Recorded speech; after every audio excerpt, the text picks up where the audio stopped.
श्री राधे राधे। भक्तों, द्वादश महाभागवतों में एक भीष्म पितामह भी थे। भीष्म पितामह भी एक महाभागवत थे और महाभारत के युद्ध में उनकी एक महत्वपूर्ण भूमिका थी। और जब वो शरशैया पर पड़े थे तो महाराज, सामान्य मनुष्य तो यही समझते थे कि ये तो अपार कष्ट में बाण विद्ध शरीर है, न धरती पर न आकाश में, बीच में अटके पड़े लटके हैं। और ऐसे में भगवान श्री कृष्ण द्वारकाधीश महाराज ने उनसे कितने प्रवचन करवाए, कितने उपदेश करवाए। महाभारत का शांति पर्व भरा पड़ा इसे। युधिष्ठिर को लेकर के गए ठाकुर जी। युधिष्ठिर प्रवचन करने के लिए उनसे प्रश्न करते थे। उनके प्रश्नों का उत्तर प्रवचन के रूप में भीष्म पितामह देते थे। प्रारंभ में उन्होंने जरूर कहा था कि करुणा सिंधु, मेरे शरीर में तो इतने बाण लगे, मैं कैसे बोलूंगा। आपको मालूम ही है कि पीड़ा इसकी होती है। तो भगवान ने उनके शरीर को स्पर्श कर दिया था और सब कष्ट हरण कर लिया और बोले, अब भले ही तुम शरशैया पर हो, लेकिन विश्व कल्याण के लिए उपदेश करो। और लगातार उनका प्रवचन चलता रहा। अब जिनको ये पता नहीं था कि उन्होंने उनके कष्ट को हरण कर लिया है, उनके मन में तो ये बात आएगी कि कितना तो दर्द हो रहा होगा और उनसे भगवान उतना प्रवचन करवा रहे हैं। लेकिन भक्तों, जब ये पता चल जाएगा किसी को कि उनका दर्द सब दूर कर दिया है प्रभु ने और अब लीला कर रहे हैं, खुद न बोल के उनसे बुलवा रहे हैं अपने अंदर की बातों को, तो फिर कष्ट मन में जो सामान्य होता है वो दूर हो जाता है। ऐसे ही धर्म माता को कैंसर की बीमारी थी, उसमें कष्ट बहुत ज्यादा होता है, लेकिन गोपाल तो उनके साथ लीला कर रहे थे, इसलिए उनको कष्ट का थोड़ा सा भी आभास नहीं होता था और वो निरंतर हंसती मुस्कुराती प्रसन्नता से गहरी प्रभु की लीलाओं को सुना रही थी। क्योंकि उनके शरीर के कष्ट को इतना हरण कर लिया था भगवान ने कि डॉक्टर लोग भी विस्मित होकर देखते थे कि कैंसर को रोगी इस तरह से हंसता नहीं, इतना प्रफुल्ल चेहरा नहीं होता है। इनके साथ तो कुछ विचित्र ही लीला भगवान की चल रही है। और यही बात थी, भले बीमारी थी उनको घनघोर, लेकिन प्रभु ने उनके दुख को हरण कर लिया था और अनुभवों की बौछार शुरू कर दी थी। इतनी लीलाएं प्रभु ने उनको दिखलाई कि वो सब बताती रहती थी, जैसे भीष्म पितामह युधिष्ठिर को बताते रहते थे। बिल्कुल वही दशा थी। बात 7 अप्रैल 2001 की है। शनिवार था। पूज्य धर्म जी प्रियतम मिलन की ओर ही उन्मुख होती जा रही थी। प्रियजन, सगे संबंधी सभी उनसे मिलने आए हुए थे। कांता भाभी, प्रीति और अनुराग भी आए थे। विजय, बबली भी सब परिवार आई हुई थी। तारा जी, सुषमा जी और निर्मल जी पहले से ही जनक जी के साथ पूज्य धर्म जी की सेवा में थी। शाम को 4 बजे जब ठाकुर जी को चाय का भोग लगाने के बाद छोटी मेज को वहां से हटाया गया तो पीले रंग के उस पर्दे पर ठाकुर जी के समक्ष हटाई हुई उस मेज की जगह पर कुछ धूल के कण दिखलाई दिए। जनक जी कुछ समझ नहीं पाई। वैसे भी उनकी दृष्टि बहुत कमजोर है। एकदम पास मुख कर ध्यान से देखती जनक जी आश्चर्यचकित रह गई। उन्हें लगा मानो 2 नन्हे चरण चिन्ह हो। गीली रज से उभरे हुए चरण चिन्ह, एक पूरा चरण चिन्ह था और दूसरा थोड़ा छोटा, सिर्फ आगे का पंजे का हिस्सा था, पर वो कुछ भी निश्चय नहीं कर पाए। भ्रमित सी जनक जी ने बाहर जाकर निर्मल जी को बताया। उन्होंने भी अंदर जाकर देखा तो सुखद विस्मय से भर उठी। बात कांता भाभी और उर्मिला को भी पता लगी। कांता भाभी चुपचाप अंदर गई, ठाकुर जी के श्री चरणों के अनूठे दर्शन किए और नतमस्तक हो गई। उनको शीश नवाते देख तखत पर बैठी अपने ही रस साम्राज्य में डूबी पूज्य धर्म जी ने भी कौतूहल का कारण जानना चाहा और उत्तर सुनकर उन पर कुछ प्रतिक्रिया सी होती दिखाई नहीं दी। कहने लगी, मेज के पायों से धूल आ गई होगी, पर मेज तो अंदर चौकी के ऊपर बिछे कपड़े पर रखी थी, गीली होने का भी स्पष्ट कोई कारण नहीं था। जनक जी ने गदगद होकर चुपचाप पूज्य धर्म जी का पलंग आगे सरकाकर ठाकुर के एकदम समक्ष कर दिया। पूज्य धर्म जी की निगाह वहां पड़ते ही उनकी मनस्थिति भाव दशा क्या की क्या हो गई। भक्तों, आप तो यही अनुमान करोगे कि धर्म माता को कैंसर की बीमारी का कष्ट होगा। ना, यह बात बिल्कुल नहीं थी भक्तों।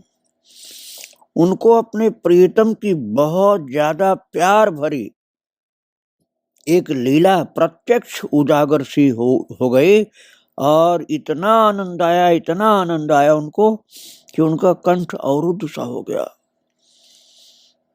प्रेम के कारण। बस इतना ही कह पाई, गिरिराज से गोचारण कर लौट कर आते समय के चरण चिन्ह है ये। और सबको आदेशात्मक स्वर में बोली, बाहर ज्यादा हो हल्ला करने की जरूरत नहीं है। पर ऐसी बात महाराज छुपती कहाँ है।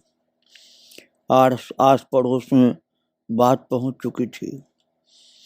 एक एक कर सब दर्शन करने आ रहे थे। निर्मल टंडन जी की छोटी बहन कमला जी रामजीवाई में ठहरी थी, उन्हें भी सूचना पहुंच गई।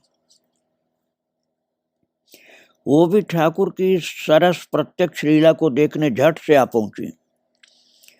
शाम को जब सब बहनें अर्थात सखियां धर्म जी को पद सुनाने गई तो उन पावन चरण चिन्हों को देख सभी अचंभित से हर्षान्वित हो गए। पूज्य धर्म जी लगातार बाह्य प्रचार से बचने को कहती। वे प्रीतम के प्यार में पगी शिथिल सी होती जा रही थी। आनंद की इतनी ज्यादा उनके ऊपर जैसे बौछार हो रही थी कि अब वो एकदम समाधि की अवस्था में पहुंच रही थी और बाहरी भीड़ का आना जाना जारी था। लगभग 48 घंटे ये गोरज से सने चरण चिन्ह सबके आकर्षण का केंद्र बने रहे। श्रद्धावान खन्ना पत्नी सहित भागे आए। साधु भक्ति विजय, जिन्हें ये चीजें सहज विश्वसनीय नहीं लगती, पूज्य सुशीला बहन जी के वर्णित करने पर अपनी उत्सुकता को सहेज न सके और सत्यता जानने के लिए अपना मैग्नीफाइंग ग्लास लेकर रविवार को शाम को पूज्य धर्म जी के यहाँ गए और महाराज गदगद हो गए। साधु भक्ति विजय, जिनको सहज विश्वास नहीं होता था, उन्होंने जो दृश्य देखा, आंखों से आंसू झरझर गिरने लगी। और गोविंद मेडिकल हॉल वाले गोस्वामी और उनकी पत्नी शशि भी उन भाग्यशाली दृष्टाओं में थे। उन्हें उर्मिला जी इस दिव्य दर्शन की खबर दे आई थी। वो इतने प्रभावित हुए कि बंबई रह रही अपनी बेटी को वृंदावन आने के लिए फोन कर दिया। कि कहीं वो इस सुख से वंचित न रह जाएं। इधर इंद्रराज कंबोज की चरण चिन्हों का माप लेने लगे। जब ये चरण चिन्हों का माप लेने लगे तो इन्हें फ्रेम में जड़वा कर पूजा के स्थान पर रखने की सुविधा हो जाए, ऐसा सोचा। पर जब वो इस प्रयास में लगे हैं भक्तों, तब अचानक ही चरण चिन्ह लोप हो गए। सबके देखते देखते चरण चिन्ह अंतर्धान हो गए और धीरे धीरे पर्दे पर कुछ संकेत मात्र ही रह गए। यही पीला पर्दा अंतिम समय में पूज्य धर्म जी के ऊपर डाला गया था भक्तों। अब आप सोचिए, आप तो यही सोचते हैं कि आखिरी टाइम की बात थी, लेकिन इतना आनंद भगवान दे रहे थे कि उसी आनंद में ही डूबी थी वो। ठाकुर जी मानो चल कर आए, अपनी निधि को अपने अंक में समेटने को उत्सुक पूज्य धर्म जी के महाप्रयाण का संकेत सा दे गए थे। धर्म जी रविवार को इतनी भाव विह्वल थी, इतनी प्रेम विभोर थी और ठाकुर के इतने प्रगाढ़ सानिध्य में थी कि उस दिन उसी भाव में बिहारी जी के मंदिर दर्शनार्थ भी चली गई, जबकि एक कदम चलने लायक भी नहीं थी शरीर की दृष्टि से। लेकिन महाराज वो तो बांके बिहारी के दर्शन के लिए चल पड़ी और चलती गई। और इस जर्जर देह की तो इतनी सामर्थ्य हो ही नहीं सकती थी महाराज। इसे सिर्फ धर्म जी का कन्हैया से प्रेम भरा जो आत्मविश्वास, आत्मिक बल था, उसी के कारण ये संभव था। ये तो उनके प्रियतम बिहारी जी के ही आकर्षण रज्जु की प्रबल सुदृढ़ता थी।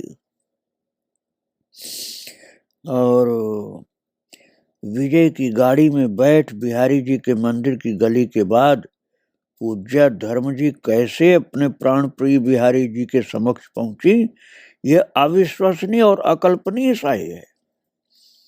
उन क्षणों की कर्म गति की सत्यता मनुष्य की बुद्धि कौशल के बाहर की वस्तु है। सच इतना ही है कि वो बिहारी जी के सामने खड़ी उनके दर्शन कर रही थी।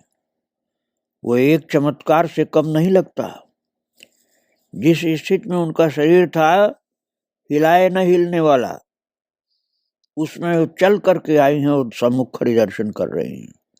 और उनके नयन प्रेम से भरे हुए, उनका मुख लाल प्रेम की अधिकता के कारण जैसे गोपाल से बात कर रही थी खड़े खड़े।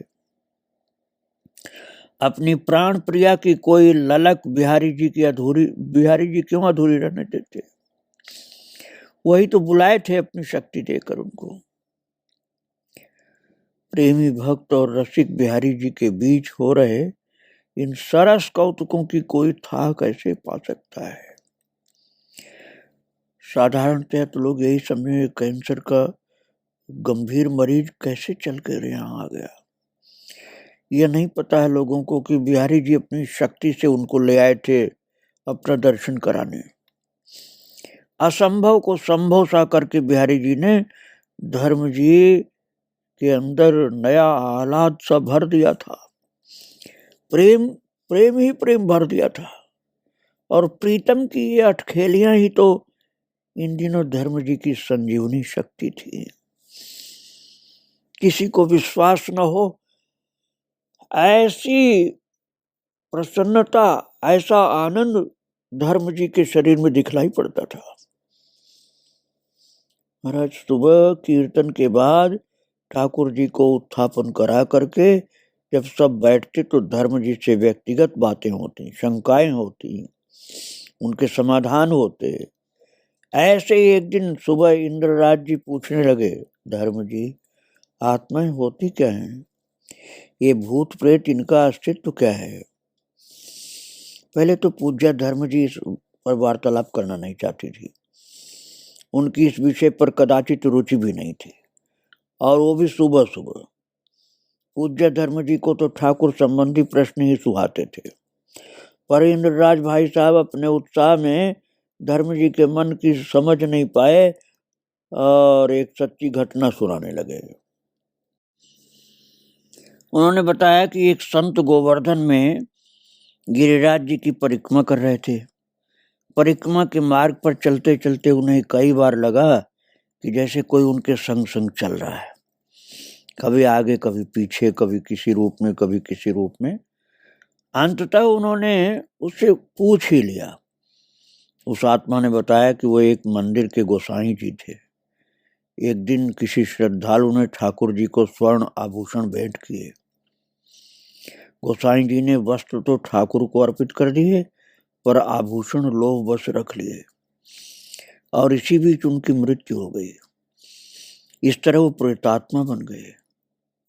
बाद में उस संत के द्वारा उस आत्मा के निमित्त श्रीमद् भागवत के पाठ का आयोजन कराया गया। भागवत जी के संपन्न होने पर उस प्रेतात्मा का उद्धार हुआ। धर्म जी ये सब सुनकर मौन ही रहे। थोड़ी देर बाद बोली, देखो आत्माएं कई तरह की होती हैं। कुछ आत्माएं नीचे स्तर की होती हैं और नुकसान भी पहुंचाती हैं। कुछ अच्छी आत्माएं होती हैं, वो किसी को नुकसान नहीं पहुंचाती, यदा कदा दूसरों का भला भी करती हैं। कुछ कष्ट, अनहोनी, दुखद घटनाओं को पहले से बताकर जीव को आगाह भी कर देती हैं। पर उनसे भी श्रेष्ठ एक और योनि होती है। वे आत्माएं बहुत उच्च स्तर की होती हैं, संतों का प्रतिरूप ही होती हैं। वो चर्चा और भी चलती, पर असमय की चर्चा थी। प्रातःकाल की दैनिक व्यस्तता, ठाकुर सेवा, सभी अपने अपने काम में लग गए, पर निर्मल जी वहीं बैठी रही।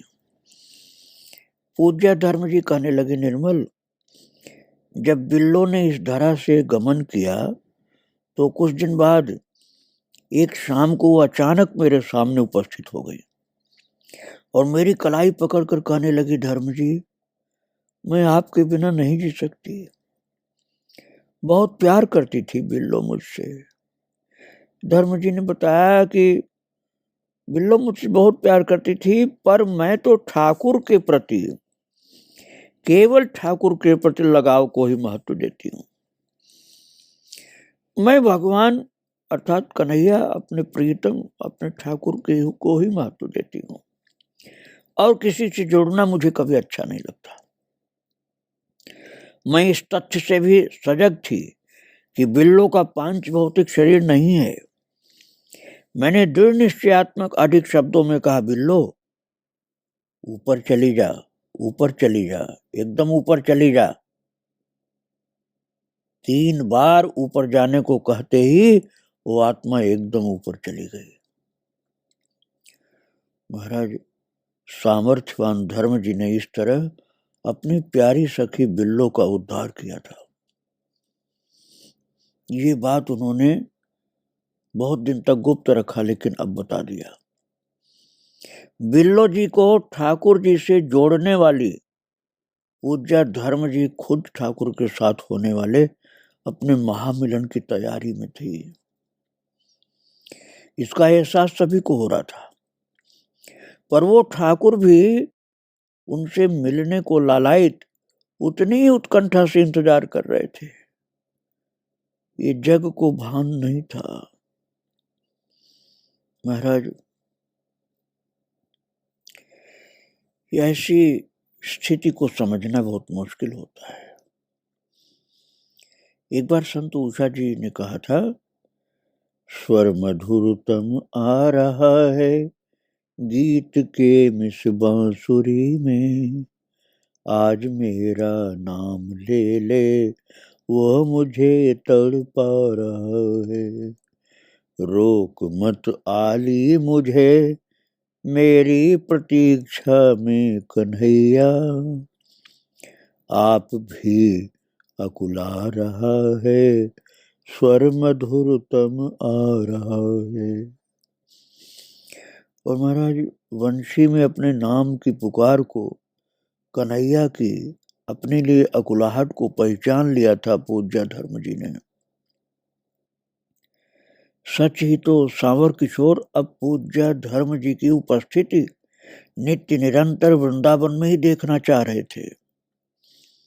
और 11 अप्रैल को इंद्रराज भाई ने स्वप्न में देखा पूज्य धर्म जी और वो सामने वाले कमरे में खड़े कुछ बातचीत कर रहे हैं। पूज्य धर्म जी के साथ बात करते करते उनके सामने के कक्ष में विराजित नवल सुंदर पर नजर पड़ी। वे दाहिना हाथ उठाए उसे हिला हिलाकर उस कक्ष से पूज्य धर्म जी को इंगित कर बुला रहे थे। इंद्रराज भी कितने भाग्यशाली थे कि उन्होंने देखा कि कृष्ण बुला रहे हैं इनको अपनी ओर। इंद्रराज चौंक गए। उन्होंने बातचीत वहीं रोककर धर्म जी से कहा, धर्म जी, ठाकुर जी आपको बुला रहे हैं। पर धर्म जी ने कुछ अनसुना सा कर दिया। बात ये थी भक्तों, धर्म जी को तो सब दिखलाई पड़ रहा था, लेकिन उन्होंने कहा कि ये गहरी बात है, प्रभु मुझे बुला रहे हैं, ये बात मैं क्यों बताऊं, मन में सोच रही थी। फिर इंद्रराज जी कहने लगे, धर्म जी उधर देखिए ना ठाकुर को, अरे ख्याल से देखिए, आप ठाकुर आपको बुला रहे हैं। धर्म जी ने ये सुनकर कहा, अच्छा चलती हूं, पायल पहन लो जरा। कैसे तैयार हो रही माता मन से, कहीं पायल पहन लो तब चलती हूँ। महाराज इंद्रराज भाई साहब जो, उन्होंने सुबह जब धर्म जी को ये स्वप्न सुनाया तो वो भाव संवरण करती सी बोली, क्या आपने ठाकुर को देखा? बोले नहीं, मैंने उनका हाथ ही देखा। धर्म जी गदगद होती हुई बोली, बहुत भाग्यवान है आप, ठाकुर का श्रीअंग तो देखा। फिर गंभीर होकर बोली, बुला तो रहे हैं पर मैं अकेले उनके साथ नहीं जाऊंगी, श्री जी साथ आएंगी तभी जाऊंगी। भक्तों, धर्म जी को तो सब दिखलाई पड़ रहा था कि कन्हैया बुला रहे हैं, पर उनकी निष्ठा कैसी थी कि उन्होंने कहा कि अकेले बुलाने से मैं नहीं जाऊंगी, जब श्री राधा रानी साथ में आएंगी उनके और वो भी बुलाएंगी, दोनों लोग बुलाएंगे तभी जाऊंगी। महाराज उनकी आवाज की दृढ़ता से घटना की सत्यता और उनके जाने का अंदेशा दोनों ही झलक रहे थे। पर उन शब्दों में सबसे ज्यादा किशोरी जी के आने के लिए मनोहार छिपी थी कि श्री जी आएंगी तभी जाऊंगी। महाराज बहुत गहरा प्रेम था, बहुत ऊंची भक्ति थी। उन्हीं दिनों एक दिन पाठ के बाद एक बहन प्रणाम करने गई। श्री ठाकुर जी के समक्ष नतमस्तक हो जब वो धर्म जी को प्रणाम करने मुड़ी ही थी कि धर्म जी चिर परिचित खिलखिलाती आवाज में बोली, जब ये प्रणाम करती है तो लगता है मानो नई नवेली दुल्हन प्रणाम कर रही है। और भक्तों, जब धर्म जी ऐसे भाव भरी बोल रही थी तो ये सुनकर के सकुचा गई वृंदा। वो आचकचा करके जो उसने धर्म जी की ओर देखा तो देखती रह गई। धर्म जी की चितवन से झरती सुरस प्रेम धारा वृंदा बावरी को मानो सचमुच ही दुल्हन बनाती चली गई। प्रिय श्याम सुंदर की नवेली दुल्हन। धर्म जी की बात सुनकर वहां बैठे सभी हंस रहे थे, पर बेचारी ये नवेली दुल्हन लाज से सकुचाई, सलज्जित भाव से अपने को जैसे तैसे संभालती वहीं बैठ गई। धर्म जी सबको अवलोकती, फिर आंखें मूंद लेती और फिर अपनी लाडली इस नवेली दुल्हन को, उस दिन उन्होंने उसे अति सुरस प्रेम धारा से सिंचित करके बड़भागिनी बनाया, प्रीतम के योग्य बनाया। कितना और कैसे कैसे बौराया,